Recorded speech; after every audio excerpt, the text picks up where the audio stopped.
In my paintings, I usually start with the sky. This time, I'm eager to experiment with Prussian blue. I mix Prussian blue with white and a touch of Portland gray light. For the first coat, I usually use paint thinner. For the second coat, I added fat medium, no paint thinner.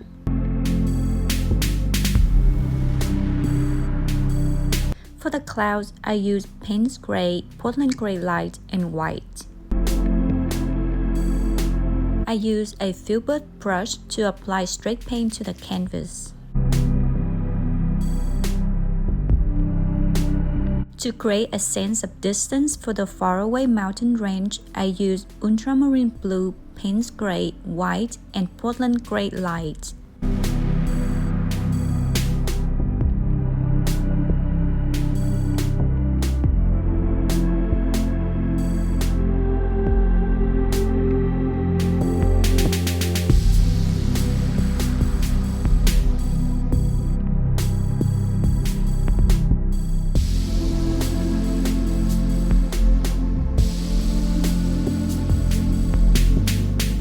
I started working on the ocean part next. I mixed ultramarine blue, Prussian blue, a touch of white, and Portland Gray Light for the darkest part of the ocean near the horizon.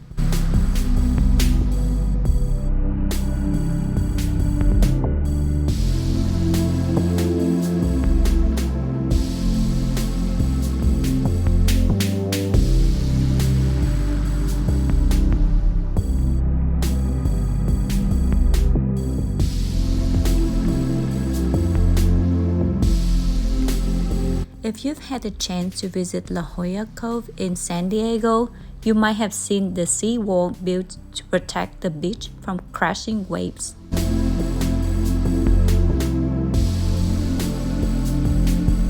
The seawall also serves as a lookout point where visitors can get a closer look at the ocean and the seals. This is also one of my favorite spots in San Diego, especially for watching the sunset. I created a base color for the seawall using ultramarine blue, burnt umber, yellow ochre, and white.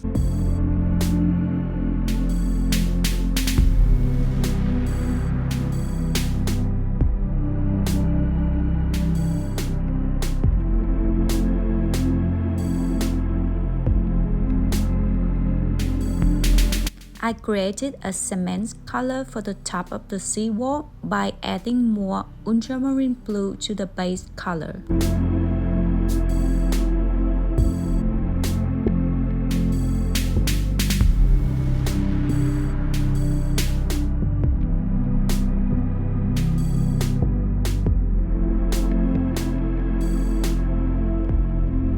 To create the rust effect on the top part of the seawall, I added raw sienna and burnt sienna.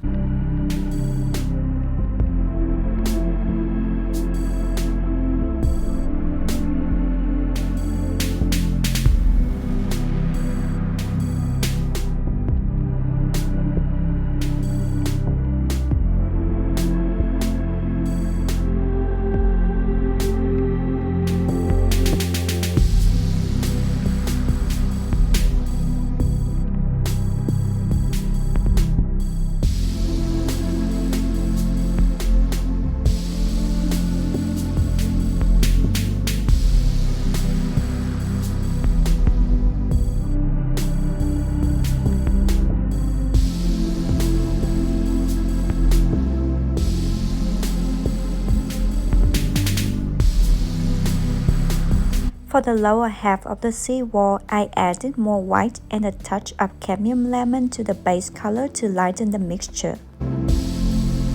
I drew lines to create the illusion of stones on the seawall. I added burnt umber and burnt sienna to the stones to create texture. I spent a lot of time on the seawall, adding plenty of details since it's the focal point of the painting.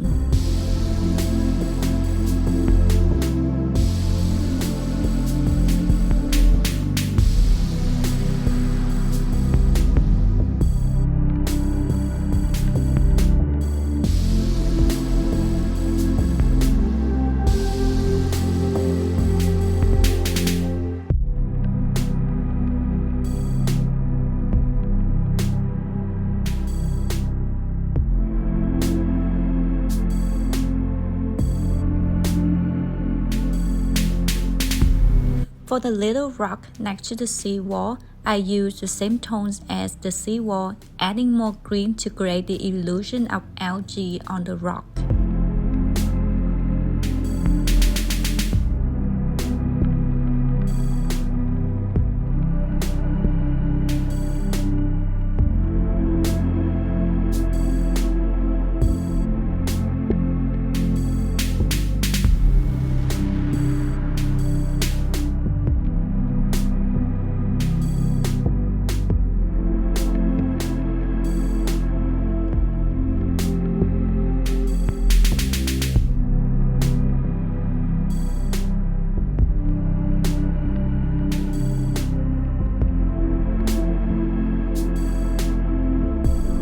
I use ultramarine blue and burnt umber along with paint thinner to create lines for the big rocks underneath the seawall.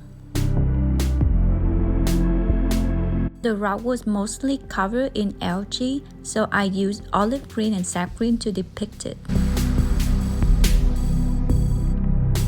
Similarly, as this rock is part of the seawall, I used the base color along with burnt umber for some areas of it.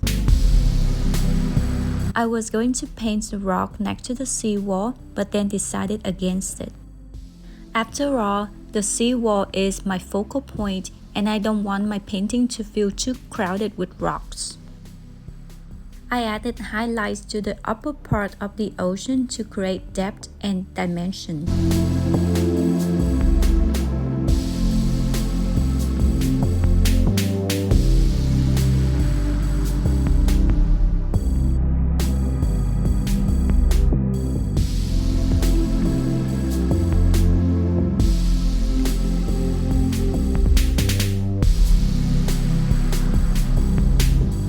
I started working on the sandy part of the beach.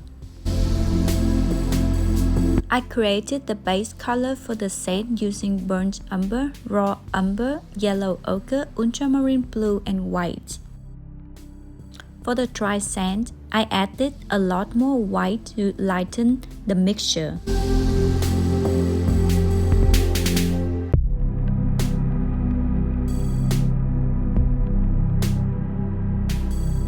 I added some highlights to the dry sand using warm white and titanium buff.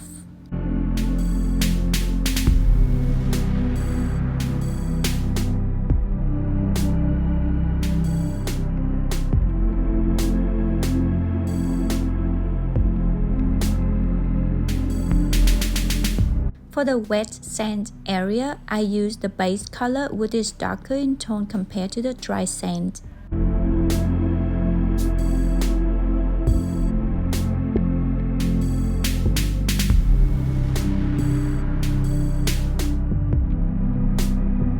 I used straight burnt umber and Payne's gray to create some tiny peppers on the sand.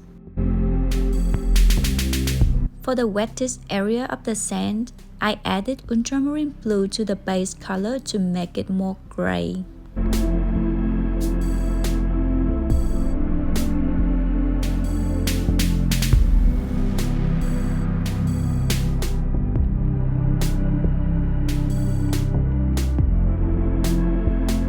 As the paint on the upper part of the ocean dried, I began working on the rails of the seawall. I used Portland gray light for the handrails.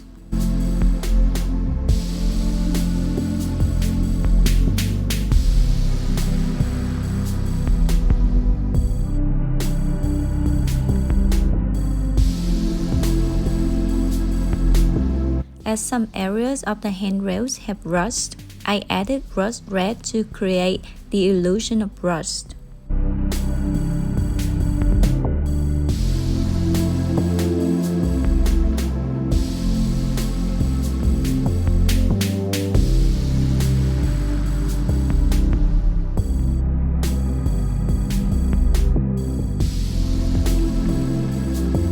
I added some sea foam near the small rock using Portland gray light and white.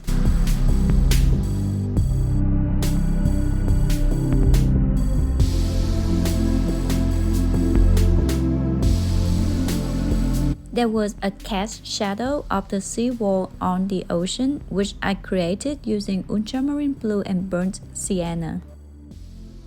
For the green part of the ocean, I used phthalo emerald.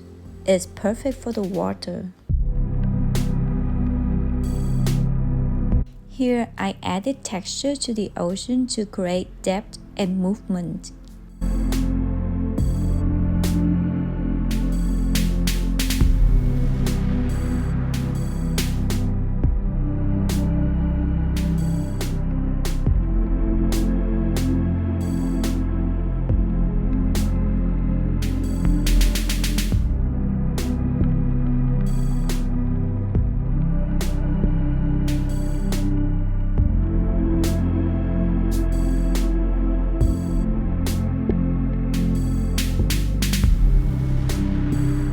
Don't forget to like and subscribe for more content.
Let's take a look at the completed painting.